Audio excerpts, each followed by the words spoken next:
Hello friends, welcome to our channel. இன்னைக்கு நம்ம என்ன பார்க்க போறோம்னா வீட்ல எப்படி பயிர் வளர்க்கலாம் அப்படினு சொல்லிட்டு அதுக்கு ஒரு கப் எடுத்துக்கோங்க. அதுல இந்த மாதிரி டிஷ்யூ பேப்பர் வெச்சுக்கோங்க. ஒரு 2 3 அந்த மாதிரி டிஷ்யூ பேப்பர் மடக்கி போட்டுக்கோங்க. நான் பச்சை பயிர் எடுத்துர்க்கேன். பச்சை பயிரை அது மேலே போட்டுக்கோங்க. அப்படியே நல்லா ஸ்ப்ரெட் பண்ணிக்கோங்க. போட்டுட்டு அதே மாதிரி இன்னொரு கப்ல வந்து நான் அதே மாதிரி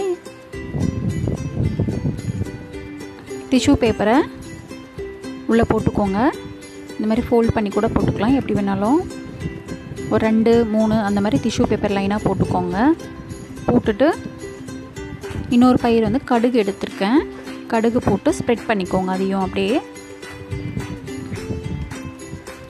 ஸ்ப்ரெட் பண்ணிவிட்டு அதில் தண்ணி கொஞ்சம் போட்டுக்கோங்க.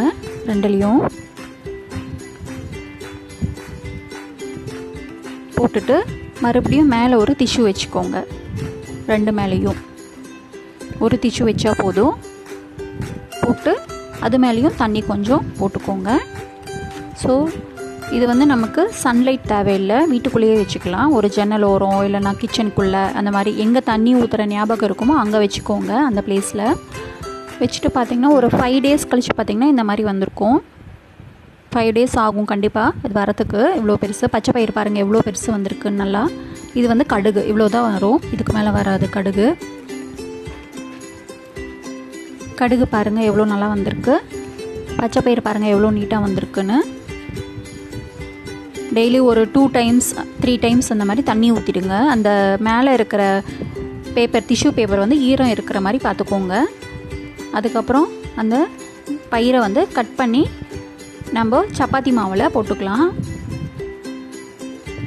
ஸோ பச்சை பயிர் பார்த்திங்க அப்படின்னா நம்ம முடி வளர்கிறதுக்கு நல்லா யூஸ்ஃபுல்லாக இருக்கும். அதே மாதிரி இந்த வெயில் காலத்தில் கூலிங் உடம்போட ஹீட்டை வந்து தணிக்கிறதுக்கும் பச்சை பயிர் யூஸ் பண்ணிக்கலாம்.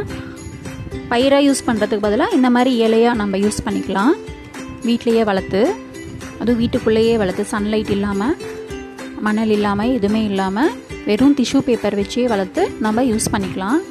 கடுகு அதே மாதிரி கடுகும் கட் பண்ணி சின்ன சின்னதாக இந்த மாதிரி கட் பண்ணிக்கோங்க.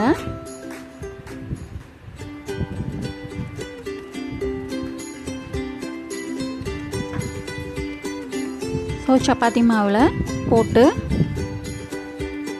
அதை பிசைஞ்சு நம்ம சப்பாத்தி பண்ணோம் அப்படின்னா கண்டிப்பாக டிஃப்ரெண்ட்டாக டேஸ்ட்டாக இருக்கும். அதுவும் நம்ம வீட்லேயே நம்ம வளர்த்தது இன்னும் டேஸ்ட்டாக இருக்கும். அது ட்ரை பண்ணி பாருங்கள், கண்டிப்பாக வளரும் செடி. அதுவும் இந்த லாக்டவுன் பீரியடில் வெளியே போக முடியாமல் வீட்லேயே இருந்து செடி வளர்த்துட்டு நம்ம இந்த மாதிரி டிஃப்ரெண்ட்டாக ட்ரை பண்ணிக்கலாம்.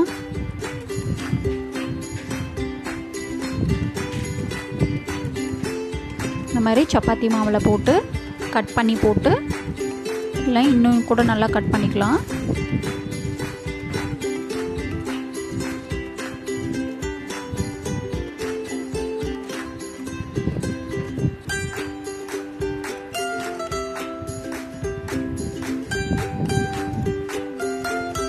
அவ்வளோதான் ஃப்ரெண்ட்ஸ், பாருங்கள் சப்பாத்தி மாவு எப்படி இருக்குன்னு. ட்ரை பண்ணிவிட்டு கமெண்ட் பண்ணுங்கள், லைக் பண்ணுங்கள். வீடியோ பிடிச்சிருந்தா ஷேர் பண்ணுங்கள், சப்ஸ்கிரைப் பண்ணுங்கள். தேங்க்யூ.